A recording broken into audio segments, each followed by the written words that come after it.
Oi, pessoal, tudo bem?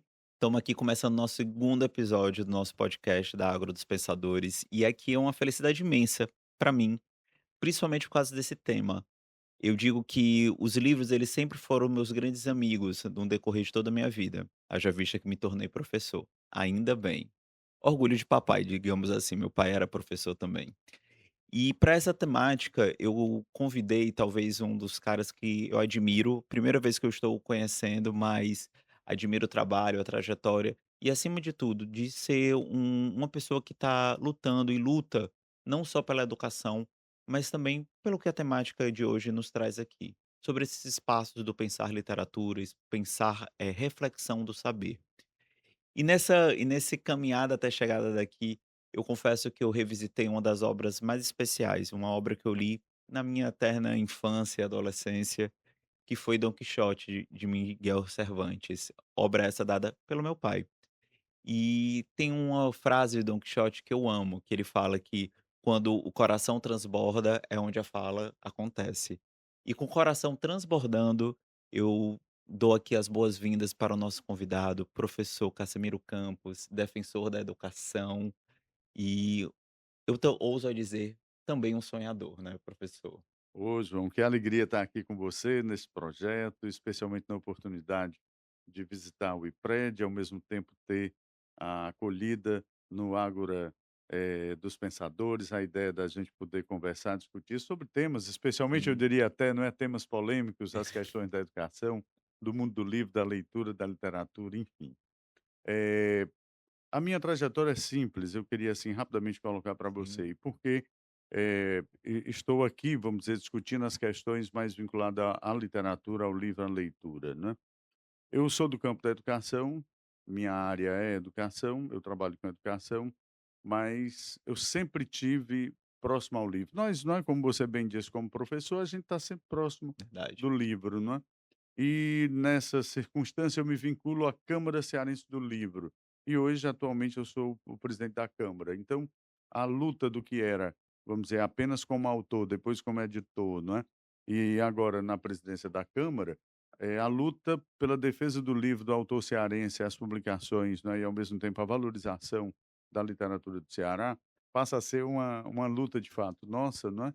No sentido da gente poder fazer com que, no âmbito da economia criativa, essa cadeia do livro, leitura e literatura possa se fortalecer, especialmente com os autores da terra, o livro produzido aqui pelas editoras cearenses, para que a gente possa efetivamente, vamos dizer assim, fortalecer, melhorar e qualificar, não é, o setor do livro, leitura e literatura. Com certeza, professor. E a gente vem, e a gente tem que dar um adentro, né, que a gente tá vindo aí de uma flip, né, onde Uhum. alguns autores nordestinos foram ovacionados, isso é um orgulho pra gente, eu quero até saber um pouco de você do que tá sendo, né, esse fervor, ainda bem, eu acho que ainda a gente ainda precisa construir muito de valorização da literatura nordestina, apesar que nesse Nordeste existe Nordestes, né, tanto Isso. Ceará, Bahia, enfim, acho que cada um tem tantas especificações, acho que literatura cearense como um todo mesmo, mas antes dessa pergunta, professor, eu queria muito lhe perguntar, isso é uma pergunta pessoal minha Pois não. mesmo. Como essa paixão pela leitura, pelo livro, te atravessou na tua história, professor? Onde você percebeu porque, assim como eu introduzi nosso episódio, eu me lembro muito desses momentos iniciais meus com a literatura, desses presentes. E para você, professor, onde surgiu essa paixão? Em que momento você se recorda que você se viu sendo também abraçado por essa literatura. É, eu não tive pais com bibliotecas em casa, não é? Nós tínhamos apenas, eu diria, uma pequena estante, não é, com alguns livros. E no decorrer da infância eu fui presenteado com as minhas irmãs e meu irmão, eu fui presenteado com livro de literatura infantil, coleções Lindo, da Disney, com disco, né? Vinha o livro e o legal. disco, não é? Um disquinho, não é? Naquela época era disco, né? Eh, disco, o famoso long play, né? O Sim, sim. LP, tá certo? Essa mídia está completamente escassa, né, quer dizer, hoje é só pequenos colecionadores que gostam do LP. Mas veja, o vinil, né, então pequenos disquinhos de vinil. Esses discos eu me lembro até eram coloridos, né, porque eram Sim, para criança, né, tinha essa pegada. Bom, e aí a literatura universal, né, os grandes textos da literatura universal, eu comecei a tê-los na infância, isso livros infantis. E daí a escola. Os colégios que eu sempre, tive eh, como aluno, né, enquanto estudante, também incentivaram sempre muito a leitura, Importância né. desse estímulo, né, Mas eu professor? descubro realmente a leitura na universidade, né. Na universidade eu começo a montar a minha biblioteca, eu começo a construir efetivamente a minha biblioteca. Hoje eu tenho uma biblioteca, a gente chama, né, uma biblioteca especializada, é uma biblioteca de estudo e pesquisa, tem em torno de 25.000 títulos, né.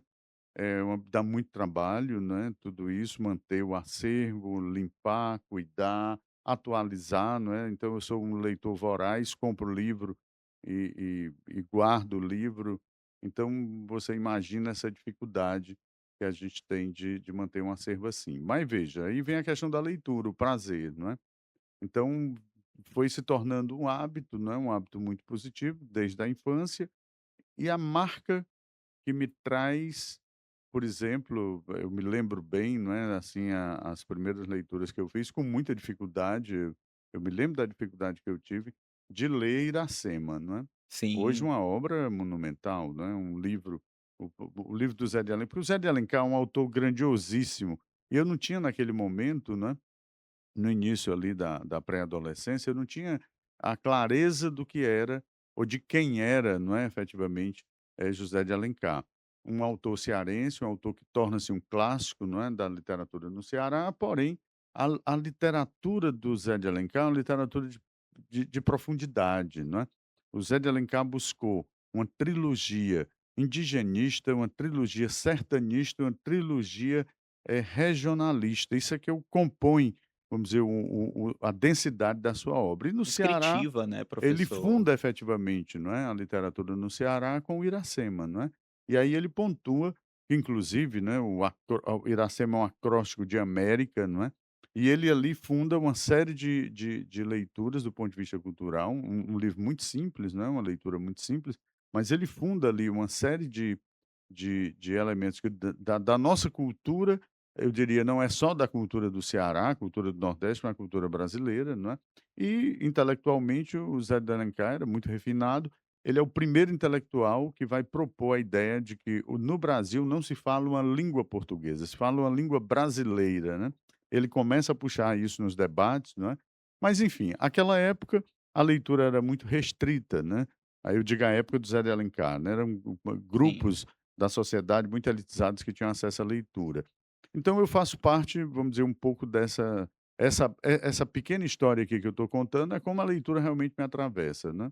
Hoje Bom, eu te e vejo como daí guardião, né, professor, logo como dessa leitura, e isso é bonito, isso é bonito. não é, e daí depois fomos descobrindo autores, não é, e a descoberta de autores sempre é uma coisa muito interessante, né. Quer dizer, a gente olha para a capa de um livro, eu sempre olho para o título do livro e o nome do autor. "Puxa, que autor é esse?", não é, quer dizer, quem é esse autor, não é, especialmente se vem da literatura. Então isso traz sempre boas novidades para a gente, né. Então o que desperta hoje é esse espanto: "Puxa, que autor é esse?", né. Sim. Então você tem sempre aquela circunstância de dizer: "Que obra, do que é que ele tematiza", né, então a gente vai em cima do título do livro para tentar conhecer mais e lógico, se ali tem algo mais interessante, a gente sempre procura ou adquirir ou comprar ou ler, enfim, e o livro faz-se aí, né, a leitura faz-se aí. E o interessante, professor, e eu venho diariamente, eu acho que semanalmente mesmo, pelos meus próprios alunos, bombardeado de perguntas, a gente vive, não dá para fingir, não dá para negar isso, a gente vive uma geração muito tecnológica. Acho que nem Bauman esperava ver essa liquidez que a gente vivencia hoje, principalmente com as redes sociais. E a famigerada ou talvez um aporte, uma sofisticação das inteligências artificiais, né, que alguns dizem que não é nem inteligência, né, porque para muitos inteligência precisa ser orgânico, né, então querendo ou não a nossa inteligência artificial ela precisa de um ser humano ali para alimentar. Mas é uma questão que está cada vez mais sendo discutida, né, de como isso pode afetar tanto as redes sociais como a inteligência artificial, o afetar da leitura, da interpretação e da escrita, sabe, professor. E eu queria muito isso me veio agora, sabe, professor, essa pergunta, você falando justamente desse, eu digo que é quase um movimento contrário, a gente vê cada vez mais o surgir de clubes de leitura, né, ainda bem, né, mesmo que a gente esteja vendo uma liquidez dessa falta de relação social e dessa busca pela leitura, mas a gente vê também jovens e não tão jovens também fazendo um movimento contrário. Qual é a tua reflexão, professor, perante se essa inteligência artificial, se essa tecnologia ela afeta, o criar, o ler, e por que desse movimento contrário e talvez até de resgates, como autores, como você bem citou, cearenses mesmo, eu vejo cada vez mais a gente revisitar essa cultura cearense. Eh, João, não é fácil as novas mídias, especialmente, vamos dizer, vinculada às novas realidades tecnológicas, inclusive com a inteligência artificial. Eh, eu acho que você, como eu, nós somos bombardeados hoje, não é? Nos Muito. chega, divulgação de determinados grupos editoriais, editoras, né, até pessoas que dizem, né: "Olha, se você quiser um livro, aqui a gente monta o seu livro, você diz qual é o tema, o que você, pretende, e em 2 horas nós entregamos um livro de 100 Meu Deus. páginas", não é? É lógico, isso é inteligência artificial, né, a inteligência artificial vai criar o livro para o autor, né? Aí não tem autoria.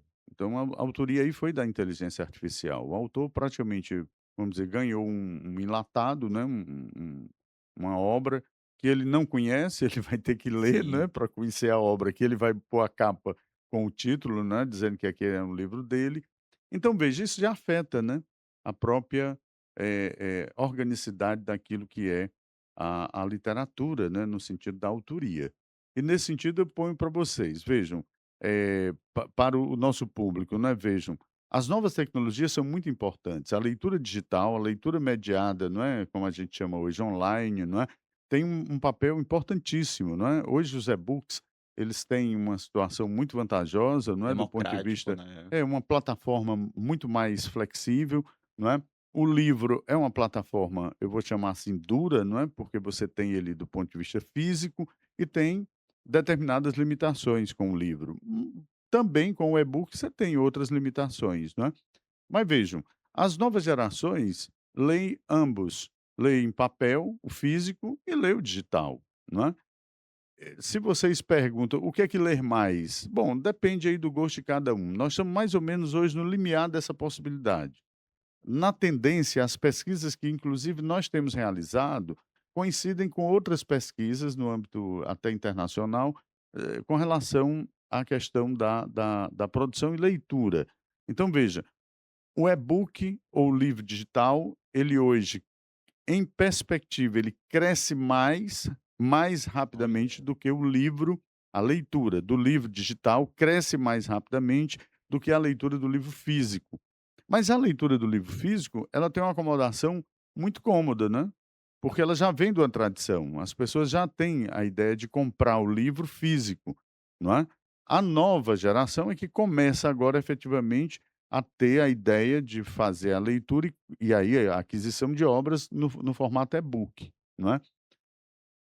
A grande diferença aí, eu diria, é a comodidade do uso da sim, tecnologia, por um lado o livro, por outro o digital, e no outro sentido, eu também chamaria atenção, especialmente do valor, não é, porque o livro físico, ele hoje está na média de uns 69 a R$ 80 na média. E o e-book, você conta de 1,99 a 19,90, né. muito mais Então, acessível, fica né. muito mais acessível. Porém, você tem que ter uma plataforma que dê acesso àquele, software, não é, que efetivamente você vai ter como fazer a leitura, se não for um livro aberto, né, no formato PDF, você lê em qualquer lugar. Mas você vai ter que ter uma plataforma, vamos dizer, de acesso, seja um aplicativo, seja a máquina, não é, o próprio, notebook, tablet ou celular, não é. Porém, com o uso do celular, essa tendência, não é, se faz muito mais rapidamente, Sim, não é. Mas o grande problema, João, que nós temos visto hoje, é exatamente daquilo que eu parti para responder a pergunta, não é. Do ponto de vista digital, especialmente online, não é, essas produções com inteligência artificial, é mediocridade, não é, nós estamos num tempo de mediocridade. Então, essas situações, elas vêm com muita força, né.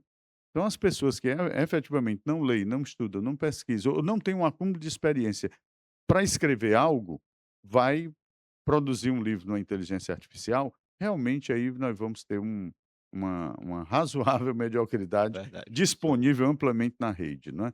Quer dizer, porque essa é uma autoria que efetivamente não existe. Quer dizer, a autoria é de um robô, é de uma inteligência artificial, do que seja, né. É uma pena, não é, que efetivamente isso possa acontecer. Agora, a inteligência artificial, ela cumpre um papel fundamental. Eu diria até, né, para áreas e campos específicos, a gente tem o uso da inteligência, artificial de forma revolucionária. E aqui eu diria até, João, para as novas gerações, não é. Por exemplo, eu até fico brincando com as minhas filhas e digo: "Ó, Hum, os filhos de vocês, quer dizer, os meus netos, não tem que fazer engenharia, não tem que fazer medicina, não tem que fazer odontologia, esses cursos tradicionais. Os meninos têm que ser incentivados a fazer aprendizado de máquinas", olha os termos, inteligência artificial e biologia sintética. Essas são as novas áreas, né, as áreas de ponta, que eu digo para vocês, não é a área que vai estar no futuro não, essa área já está verdade, hoje no presente. Eu não sei qual será o futuro, mas essas áreas já são as grandes áreas de tematização que as possibilidades tecnológicas já nos impõem. Então aí eu digo, a inteligência artificial, ela cumpre um papel fundamental, porém, eu acho que a gente tem que ser mais criativo, né, para que a literatura não se, desvalorize, especialmente na sua autoria, tendo em vista a possibilidade de um robô, uma máquina, sei lá, não é, quer dizer, construir um texto, fazer um texto, entregar para o autor pronto, ele põe a capa com a face, não é, do livro com o nome dele, não é? Aí é medíocre, né, aí é uma verdade, pena. verdade. Professor, já para caminhando para o fim, infelizmente, né, porque, principalmente um assunto como esse é tão necessário, né, uma temática como essa é tão necessária, mas ao mesmo tempo que nos dá um medo, uma angústia, né, o esfacelamento, né, dessa algo tão sublime como é a literatura, a arte como um todo, eu sinto que até momentos como esse são uma prova viva que apesar de tudo e principalmente no seu dado que sim, os e-books eles estão crescendo, eles estão se democratizando, mas o livro papel ainda continua sendo uma resistência, haja vista essa temática de hoje.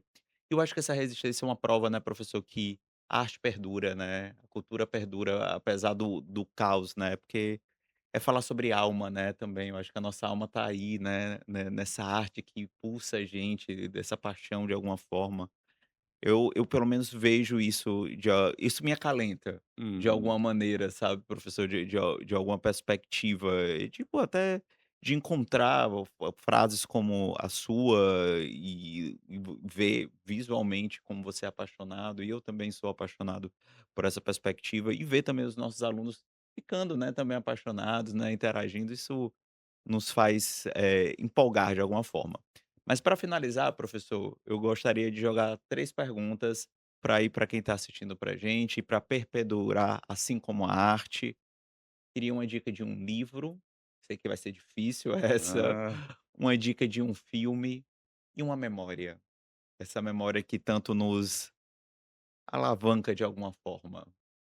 olha, a dica de um livro, como eu já citei Iracema, não Sim, é, então eu vou aqui para um livro que muito me seduz hoje, é O Grande Sertão Veredas, do perfeito, Guimarães Rosa, né. O perfeito, Guimarães faz um trabalho absolutamente monumental do ponto de vista da cultura, é um livro de uma criatividade imensa, é um perfeito. livro denso, não é fácil, mas fala do sertão, não é.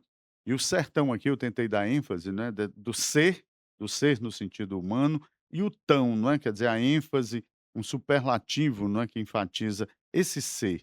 A busca efetiva do Guimarães no livro, se a gente observa, a história com os personagens, é que esse sertão que abre o livro, e no sentido das veredas, que não são caminhos apenas, as veredas são muito mais, é esse encontro de nós com nós mesmos, com o nosso Sim, interior. E essa busca de descobrir nessa escuridão, não é, desse nosso ser, quer dizer, quem somos. O Guimarães busca isso no Grande Sertão Veredas. Lógico, é um também, né, um amor que está posto lá, quer dizer, não é um amor explícito, porque é um amor entre 2 homens, não é, mas a gente percebe que há uma circunstância muito afetiva entre os 2 personagens, sim, porém, ele fez 3 viagens, não é, no sertão mineiro, e dali ele viu, não é, uma série de situações que ele reconstrói isso do ponto de vista da sua leitura, quer dizer, praticamente ele faz uma etnografia, não é, e nesse etnografar, ele produz o livro Os Sertões,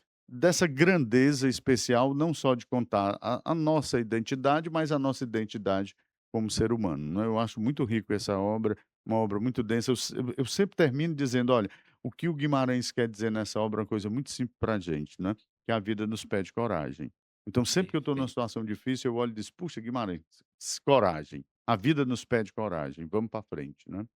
A ideia de um filme, a dica de um filme, João, nós estamos agora com um filme que tem tudo a ver com a literatura, que é o Odisseia. Uma perfeito. obra monumental, teve colegas que já assistiram, disseram que gostaram, outros não gostaram.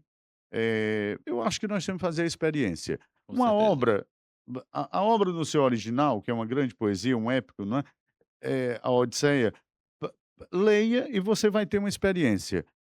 O autor leu, o autor, não é o diretor de cinema, refez na sua leitura a obra. Ele conseguiu fazer um filme de 3 horas, né.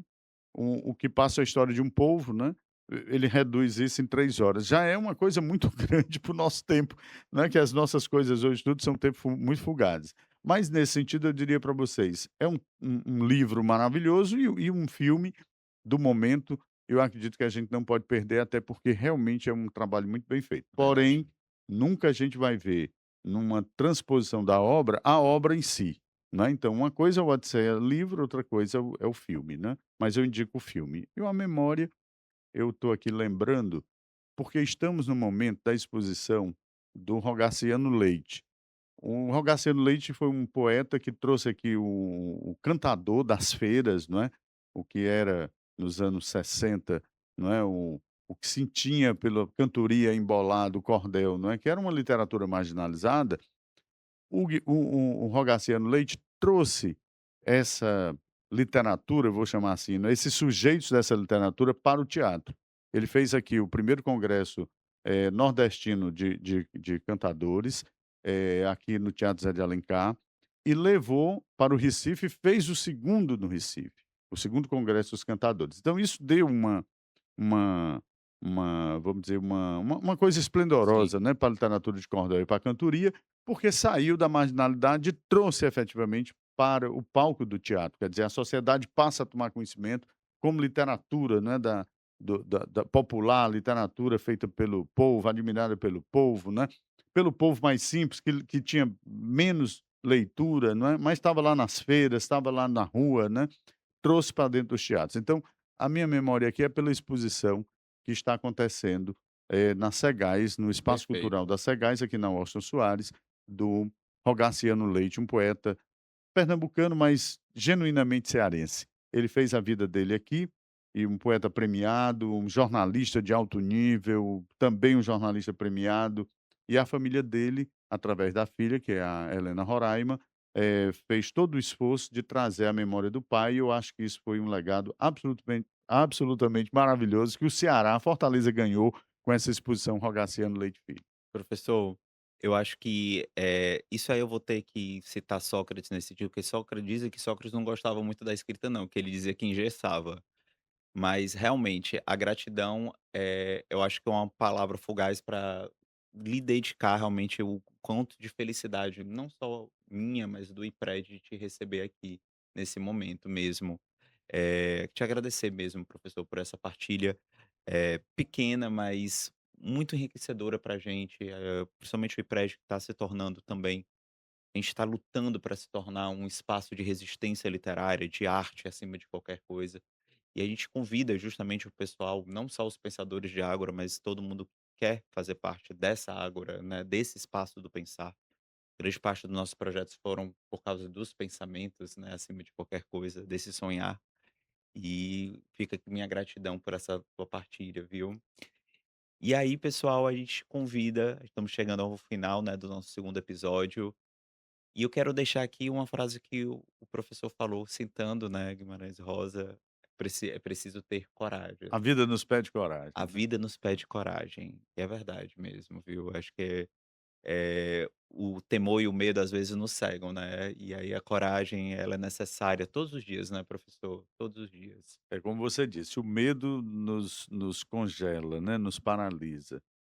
As situações adversas da vida nos geram uma série de problemas, né, ansiedade, né, medo de enfrentar o novo, né, enfim.